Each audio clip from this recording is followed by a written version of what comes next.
So Matt, gotta ask about that three-point shot. You took one, or you made one last year, all of last year, and you made one already in the first game. Did you have an open look? You felt like you wanted to take it? Well, D made a good pass, and it was one of those where you're stepping into it, trailing, and it felt really good. But like Tom said, like I'm a big fan of Arbor Day. It's all about the trees. If I fit in a Prius, I would drive one. So yeah, I basically had the trees in the back of my mind, and that's really why I shot it. And to reiterate, 10 trees are planted for every three you guys make. Exactly. My goal this year is 100. No, I don't have a goal. I wish, but yeah. So how does it feel about there tonight? And you guys looked so good for the first 3 quarters of the game. Looked like you're clicking kind of all over the court. It felt really good. It felt like we kind of hit it in stride, and I think this is where you really see the Brazil trip and getting the extra practices and sort of the exhibition game and the close scrimmage really paying off for us, especially with a lot of young guys who, I wouldn't say we were a disaster in the exhibition or in Brazil or any of those kind of games, but I think it was really helpful to kind of put it all together tonight and make a huge stride forward. Trayvon, that's a heck of a debut for a freshman player. How are you feeling there on the court tonight? I felt great. The players, I had a great supporting cast. D was finding me for open looks. The ball came to my hands. I tried to go rebound, do what I needed to do for the team. And so, at the end of the day, it turned out great, but, I just wanted the team win, so that's what I'm happy about. Do you feel like being such a prolific scorer in high school really kind of set the tone for being comfortable on the college floor? Yeah, somewhat. Being able to, what I did in high school, scoring so much, it kind of made me feel more comfortable. I had a better feel for the game in college than, one in high school who doesn't score as much per se. So, I definitely think that it made me feel a lot more comfortable on the college court. And Trey does a really good job of handling that. You sometimes see a lot of guys who score a lot in high school, and they're trying to score that same amount in college, or they sort of try to find their shot more than they should. And we joke with Trey sometimes like, oh, that was a Park Tudor shot, or something like that. But he's done such a great job with finding the open guy, not forcing his shot, and sort of finding his flow within our Xavier offense.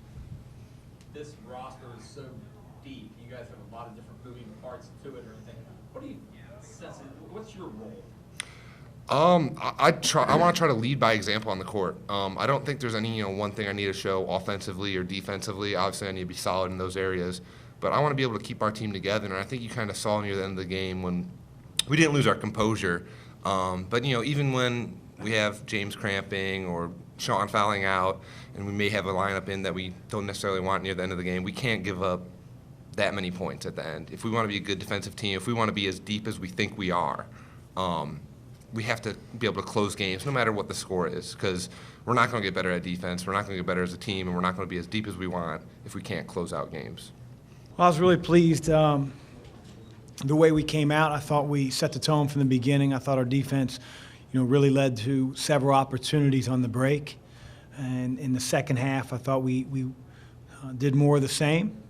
And then, the last 5-6 minutes, you have a young team, a team that was playing, guys a little bit out of position because of Sean's foul trouble, James's cramps. We were playing 4 guards there at the end of the game and turned the ball over too much and didn't finish the game on the defensive end. But, I like our team. I think, you're always going to have room to improve. We'll learn from this game and, hopefully end games better. But the competition will certainly ratchet up a notch here, especially with the team coming in on Tuesday in Long Beach. So, on to the next and go from there. Do you remember a freshman having as good a debut as Trayvon did tonight? Yeah. A lot of freshmen. Des Wells, David West, but they're all good players. Trayvon's a good player too. How do you think he's able to transition it seems so fluidly from the high school game to college? Well, it starts number one. He's built like a linebacker, so he's physically strong enough to play at this level.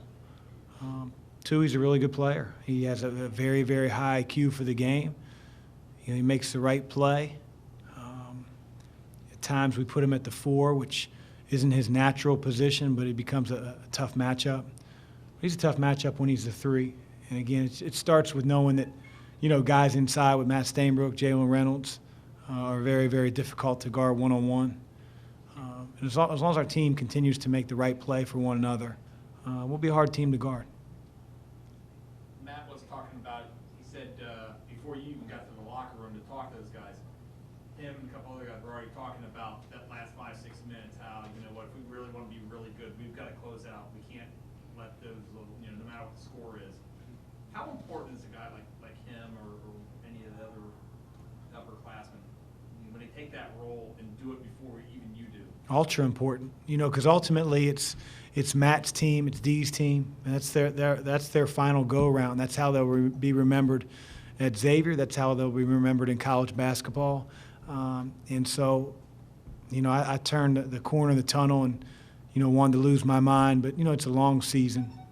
It's the first time that, you know, we've been in that situation before. We have to learn from it. But it's good to know that it was addressed by guys that have been around the block, you know, before I talked about it. But again, the constant, you know, striving for improvement. And then today was just sort of a first step, and we'll see how we improve in that area, finishing games. What did you think of Matt's three-pointer? Did he have a good look? Were you surprised he put that shot up? I was a little surprised. He doesn't shoot him much in practice, so we'll probably talk about that one a little bit. He's a good shooter.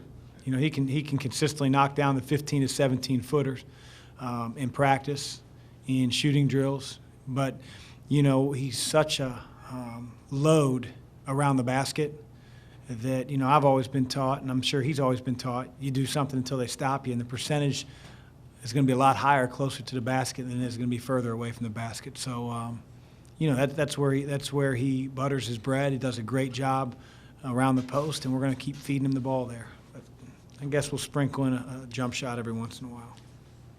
What about Jalen, a guy who's battled some inconsistency last year in the preseason? He had a good night tonight and even made his own shot a couple times. Jalen has it in him.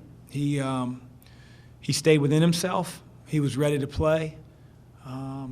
He didn't let a negative play or the last play affect his mind, affect his play. Did a great job, and we need him to play big around the basket on both ends of the floor and play with the same emotion and intensity that he brought tonight, every single practice, every single game. And he's more than capable. Warmed up, didn't play. Is he going to be redshirted this season? You know, with a developmental red shirt, you know, you can always take it off. So at this point, you know, we've talked. We feel like that's the best for McKinday's future. You know, McKinday, maybe more than any other player in our program, has so much potential. You know, and again, I told him potential doesn't equal production. You know, that's really going to be measured by how much he attacks practices, attacks the weight room. But his ceiling to get better is off the charts. And, you know, right now he's stuck behind a couple guys. And as long as we, you know, feel good about our current team, that's what our plan is. And that can always change. But if we get down the road with it too far, we'll do what's best for McKinday, not necessarily what's best for our team 15, 20 games in. So is it developmental red shirt so he can practice with the team, he can travel with the team? He can practice, he can travel, he can do everything but check in.